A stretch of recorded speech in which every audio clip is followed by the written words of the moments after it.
85년을 비추는 거울입니다. 6월 5일 연도는 다릅니다. 다른 이야기들입니다. 6월의 첫 7일은 지난 85년 동안 가장 중요한 사건들 가운데 일부가 벌어졌습니다. 바로 이 날짜들에 일어난 사건들은 또한 그 기간 동안 유대인들의 상황이 얼마나 극적으로 변했는지를 보여주며 그것이 오늘날 우리에게 어떤 의미가 있는지도 알려줍니다. 가장 중요한 첫 번째 날짜는 물론 1944년 6월 6일 D-Day입니다. 연합군이 노르망디 해변에 상륙하여 오버로드 작전을 시작한 날입니다.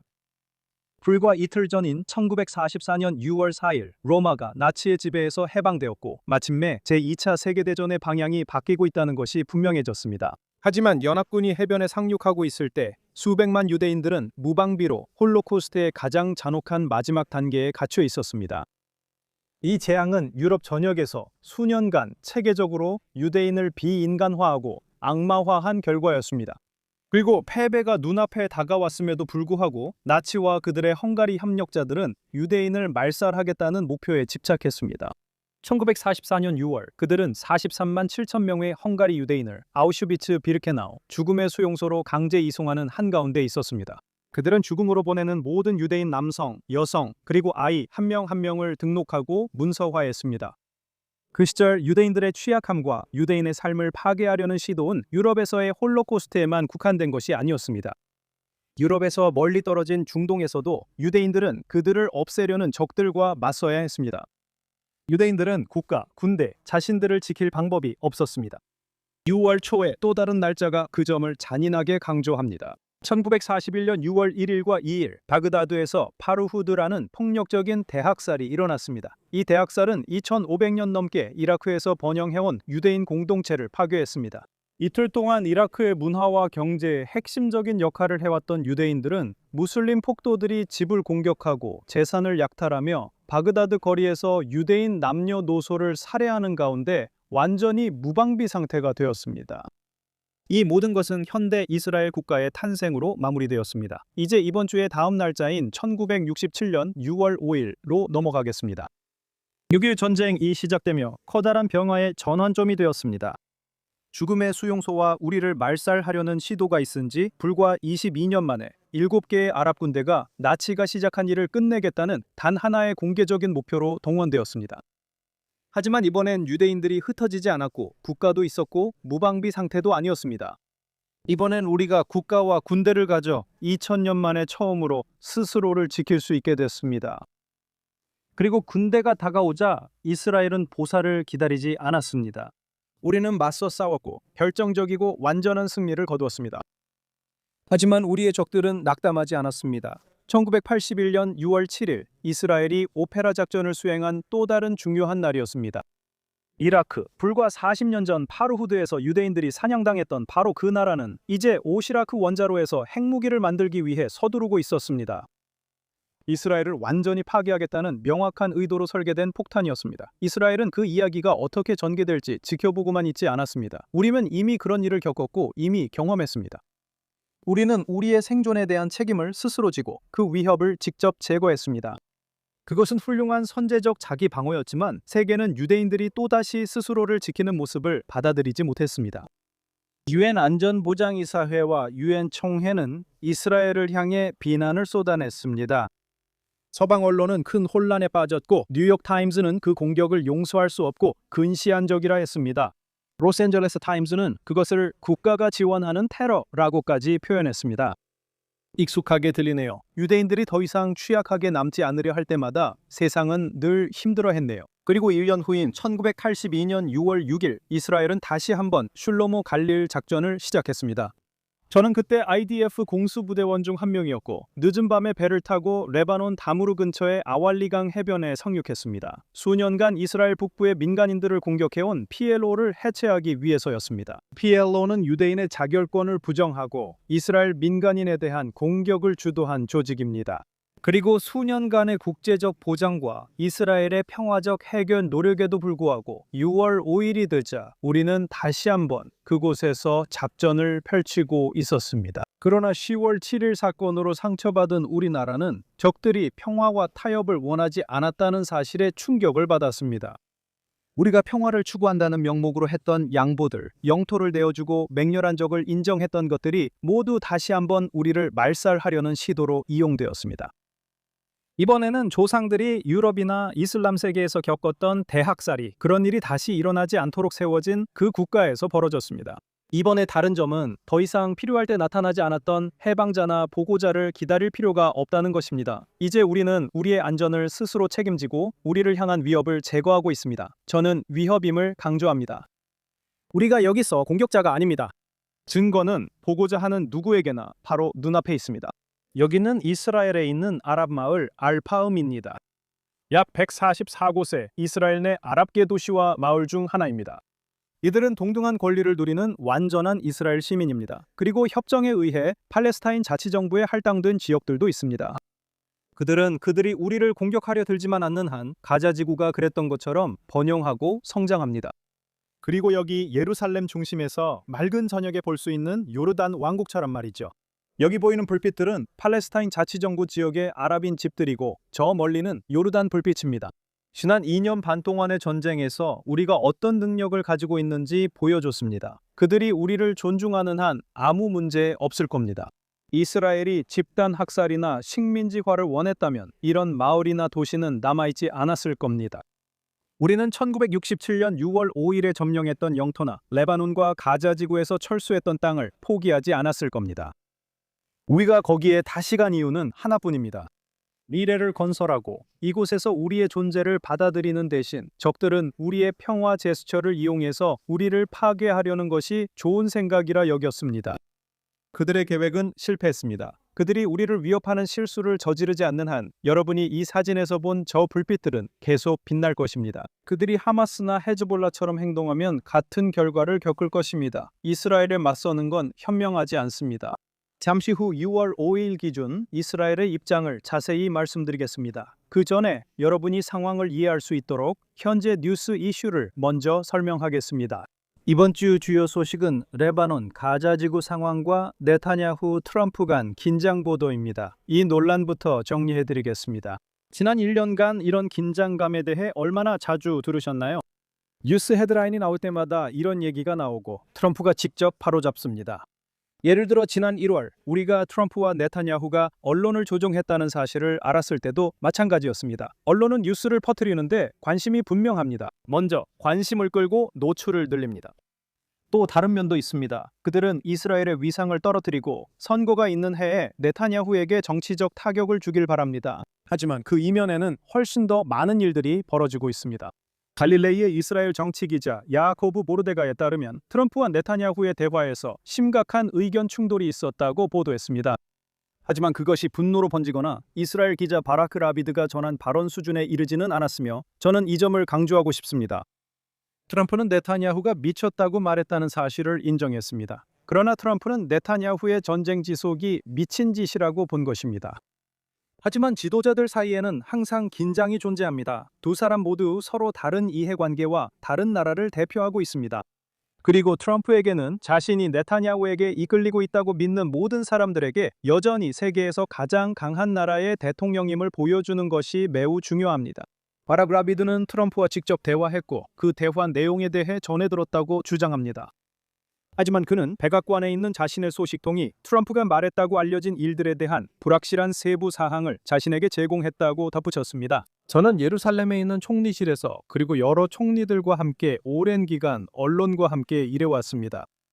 때때로 저는 우리가 여러 가지 이유로 알리고 싶었던 어떤 것에 대해 익명의 소식통이 되어달라는 요청을 받기도 했습니다. 그리고 이른바 짜맞춰 인쇄하는 모든 뉴스를 쓰는 한 유명한 언론인이 있었는데 저희가 필요할 때 이용할 수 있고 원하는 대로 조종할 수 있는 완전히 멍청한 사람이었습니다. 여기도 같은 일이 일어나지만 방향만 다릅니다. 레바논에서 일어나고 있는 일과 관련해서 지금까지 이스라엘이 10,000명 이상의 헤즈볼라 테러리스트를 제거했다는 점을 기억하는 것이 중요합니다. 그중 2,500명은 사자의 전쟁이 시작된 이후이고 800명은 이른바 휴전 이후입니다. 참고로 제2차 레바논 전쟁에서 이스라엘이 사살한 헤즈볼라 대원은 700명 뿐이었습니다. 헤즈볼라는 이제 수만 명의 부상자, 즉 비퍼 피해자들도 안고 있습니다. 이스라엘은 수백 평방킬로미터를 점령하고 있으며 지상과 지하에서 체계적으로 마을들을 소탕하고 진지를 구축하고 있습니다. 이번 주에는 남부 레바논의 전략적 요충지인 바파르 요새까지 점령했습니다. 물론 국제사회, 프랑스와 유엔 등에서는 우리가 휴전 합의를 반드시 지켜야 한다고 강조하는 이들도 있습니다. 우리는 이미 그런 과정을 겪었습니다. 1978년 유엔 결의안 425호가 PLO를 막기 위해 유엔 레바논 임시군. 결과는 실패. 2006년 유엔 결의안 1701호는 유니필의 임무를 확대해 헤즈볼라 무장 해제와 저지를 명령했다. 결과는 또 실패였습니다. 역사는 국제사회의 문서상 보장이 아무런 가치가 없으며 유대인들을 우리를 말살하려는 자들에게 무방비로 노출시킨다는 것을 증명했습니다. 하지만 이런 모든 일이 벌어지는 동안 이스라엘은 미국과 이란 사이에서 우라늄 농축과 심지어 이란 정권의 붕괴 가능성에 관한 전개를 방해할 위험을 감수할 수 없습니다. 그래서 총리는 현명한 선택을 하고 미국 대통령과 협력하고 있는 것입니다. 가자지구 상황에 대해서는 채널 14 군사특파원 타미르 모라그가 이번 주 게시글에서 가장 잘 요약했습니다.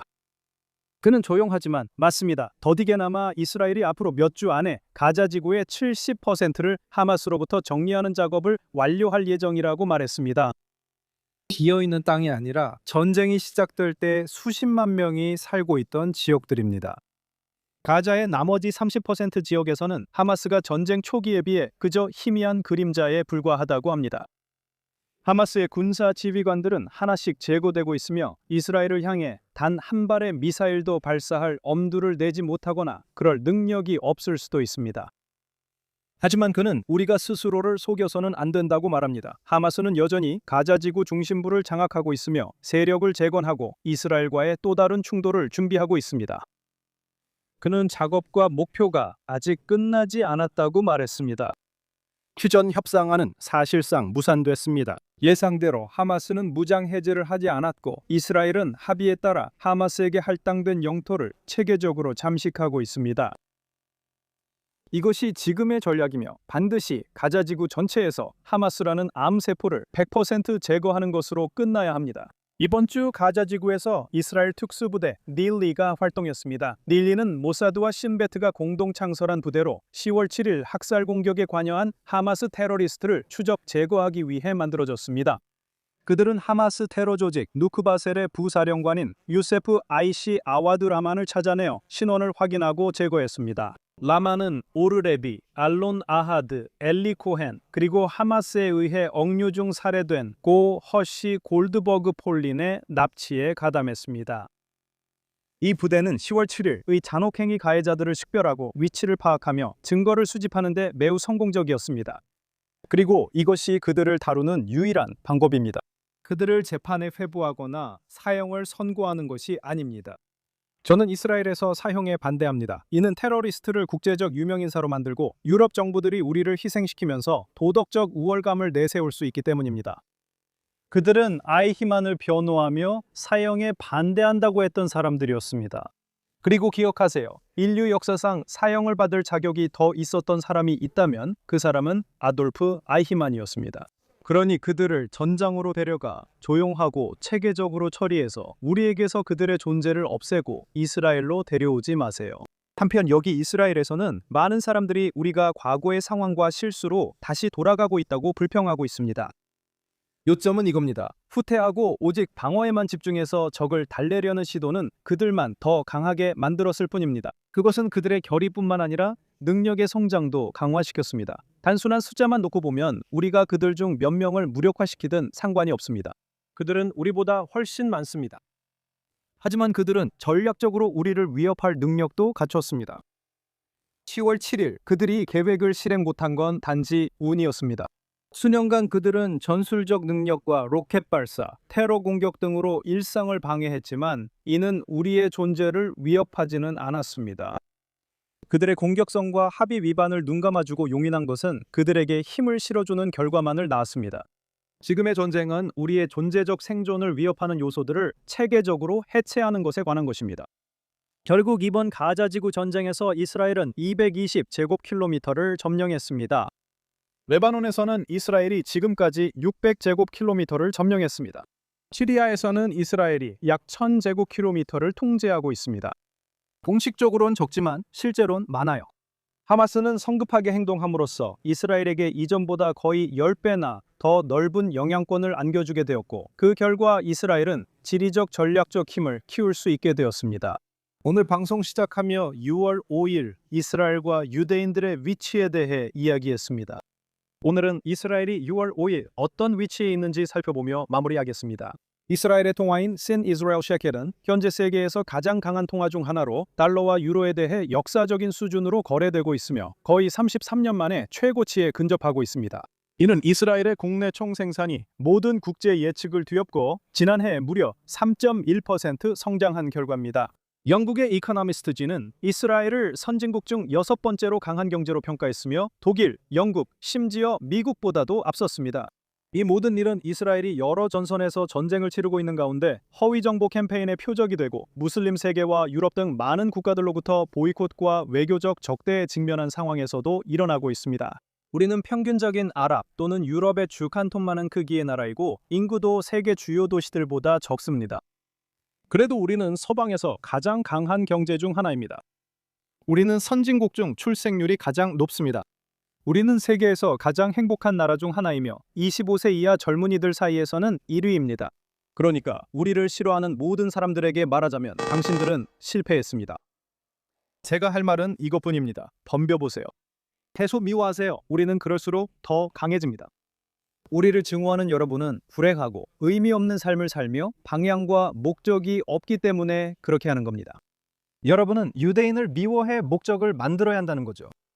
여러분은 질투심에 가득 차 있고 한심하며 아무것도 모르고 목적도 없고 자식도 없고 삶의 의미도 없고 공허하며 우리를 저주합니다.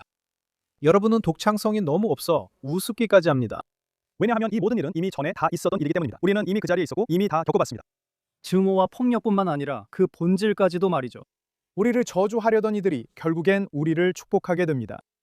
우리를 저주하는 자들이 결국 우리를 더 강하게 만듭니다. 이는 성경의 발락 이야기에서 온 것으로 당신은 발람의 나귀와 같습니다. 하지만 발람의 나귀와는 달리 너희 멍청이들은 진실을 보지 못하지. 너희는 발람과 똑같아. 그는 돈만 주면 예언을 해주는 사람이었지. 너희 중 많은 사람들처럼 그의 예언은 돈으로 살 수 있었어. 그는 능력이 있었고 그것을 파괴적으로 휘둘렀지만 어떤 헌신도, 충성심도, 인간성의 뿌리를 둔 면도 없었어. 발람은 우리를 저주하라고 고용되었지만 결국 우리를 축복했지. 그리고 참고로 발람이 실제로 존재했다는 독립적인 증거도 있어. 1967년에 요르단강 근처에서 고고학적 발견이 있었는데 8세기로 거슬러 올라가는 이방 신전의 벽에서 비문이 발견됐어. 기원전인데 그 비문에는 성경 구절과 매우 유사한 표현으로 부올의 아들 발람이라는 예언자가 언급되어 있어. 그리고 주간 성경 본문인 발락 파라샤는 맞아, 바로 6월 말에 읽혀질 거야. 나는 그의 말로 마무리하겠다. 수천 년 전 말이지만 지금 이스라엘의 모습을 잘 묘사한다.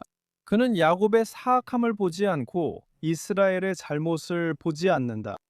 그들의 하나님 여호와께서 그들과 함께 계시고 왕의 환호가 그들 안에 있다. 보라, 한 민족이 암사자처럼 일어나고 사자처럼 몸을 일으킨다. 그것은 먹이를 삼키기 전까지는 눕지 않는다. 그리고 우리 역사를 관통해 울려 퍼진 그 축복이 이어진다.